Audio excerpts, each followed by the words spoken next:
শিক্ষার গুণগত মান উন্নয়ন, গবেষণা, প্রযুক্তি নির্ভর শিক্ষা কিংবা শিক্ষার্থীদের স্বার্থ সংশ্লিষ্ট উল্লেখযোগ্য কোনো প্রকল্প বাজেটে দেখা যায়নি। খুবই উদ্বেগের সঙ্গে আমরা লক্ষ্য করেছি প্রাথমিক শিক্ষা বরাদ্দের পরিমাণ বিগত অর্থ বছরের চেয়ে প্রায় ৩,০০০ কোটি টাকা হ্রাস করা হয়েছে।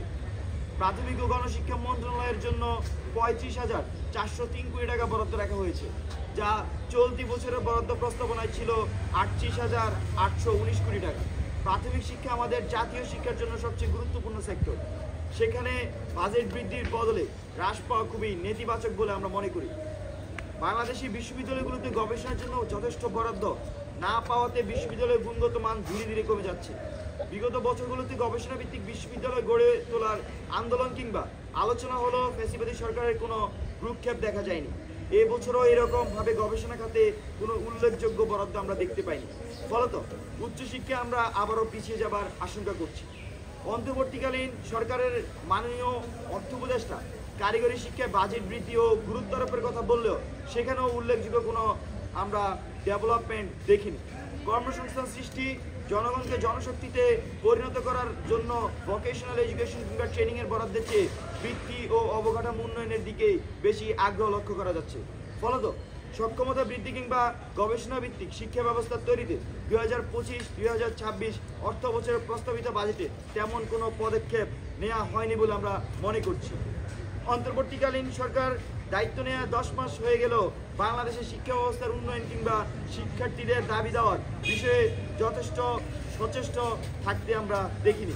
গণঅভ্যুত্থানের 10 মাস পার হয়ে গেল এখনো কোনো একটি ছাত্র সংসদ নির্বাচন অনুষ্ঠিত হয়নি।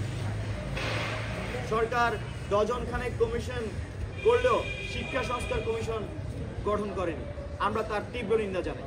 বারবার শিক্ষা সংস্কার কমিশনের দাবি জানালেও সরকার তাতে কোনো গুরুত্ব আরোপ করেনি। সর্বশেষ 2025-26 অর্থ বছরের প্রস্তাবিত বরাদ্দেও শিক্ষা খাতের প্রতি স্পষ্টত বঞ্চনা লক্ষ্য করা যাচ্ছে। ছাত্রদের নেতৃত্বে হওয়া গণঅভ্যুত্থানের সরকারের শিক্ষা এবং শিক্ষার্থীদের বিষয়ে এমন অনুৎসাহকে আমরা সন্দেহ চোখে দেখি। বিগত বছরগুলিতে শিক্ষা খাতে যে স্পষ্ট অবহেলা আমরা দেখেছি, এবছর সেই অবস্থা থেকে উত্তরণ ঘটবে বলে আমরা আশা করেছিলাম। কিন্তু একটি গতানুগতিক বাজেটের বাইরে এমন কিছু লক্ষ্য করা যায়নি যাতে অবহেলিত শিক্ষা খাতে আমূল পরিবর্তন সম্ভব।